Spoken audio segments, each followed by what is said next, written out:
Hi, this is Greg. Look for my book, The Agile Brand, on Amazon or on my website at theagile.world. Welcome back to the Agile World. This is Greg Kihlstrom. In the last couple episodes, I talked about the duality of the Agile brand, how there's some things that you really want to keep constant, like mission and values, and there's some things in a brand that you really need to stay on top of and potentially modify over time. In the next few episodes, I'm going to talk about what really sets Agile brands apart. In my book, The Agile Brand, I talk about 5 things that really set these Agile brands apart. First thing is having an open dialogue with customers. Second is telling stories that are genuine. Third thing, using data to drive deeper insights and greater growth. Fourth thing, thinking holistically about the customer experience. Then it's staying nimble by always listening. And sixth thing is letting go in order to have deeper relationships. I'm going to talk about the first thing today, having an open dialogue with customers. So it's been estimated that about 70% of consumers have used social media for customer service, and it's looking like almost 100%, something like 90-some percent is going to be using it by 2020.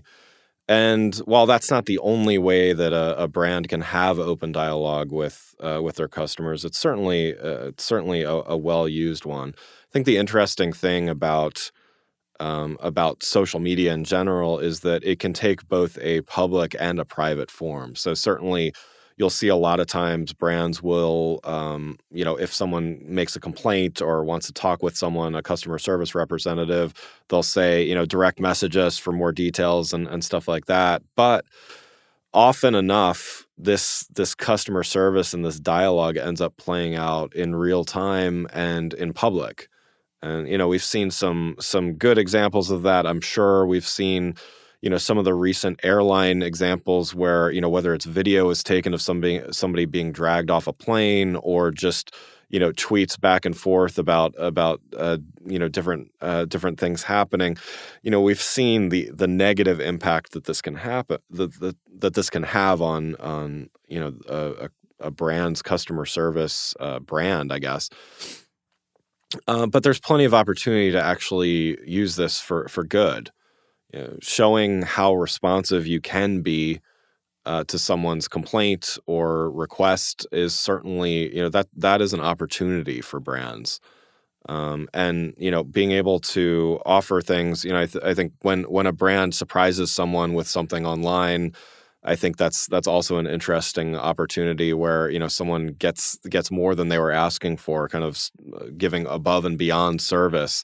I think that's an opportunity where if you just did it sort of offline and one person got a benefit from it, that's great, and you'll probably win that customer for life. But smart brands are really understanding that, well, not only can we make this customer happy, but if we share this with the world, then we actually get to show how great we are to our customers, to the world, to all of our Facebook fans or Twitter fans or so on and so forth. So I think this open dialogue really, it's not only even just about responding to complaints. It's also just listening to feedback and that could be taking feedback that are from third-party sites, even, reviews on Amazon, reviews on Yelp, things like that, and really incorporating it into your products. Yeah, I think other smart brands like Dell and Starbucks have actually opened up forums to even get product ideas and stuff like that. Dell, I think, most famous for it with their IdeaStorm site. I think they kind of started that in a sense that they're openly soliciting product ideas. I mean, that's free market research for them. That's it's such an opportunity. It seems like such a no-brainer in retrospect. That why doesn't everyone do that? They don't even have to take all of the ideas and implement them, but the fact that they're asking the question means that they're open to a dialogue with their customers.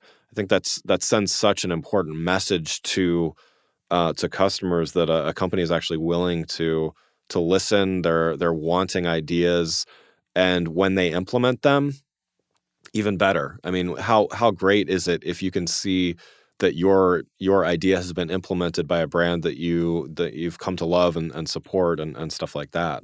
In the next episode, I'm going to talk about telling genuine stories and making sure that what you do and what you say is authentic as you're telling those stories. Thanks for listening, and I'll see you next week.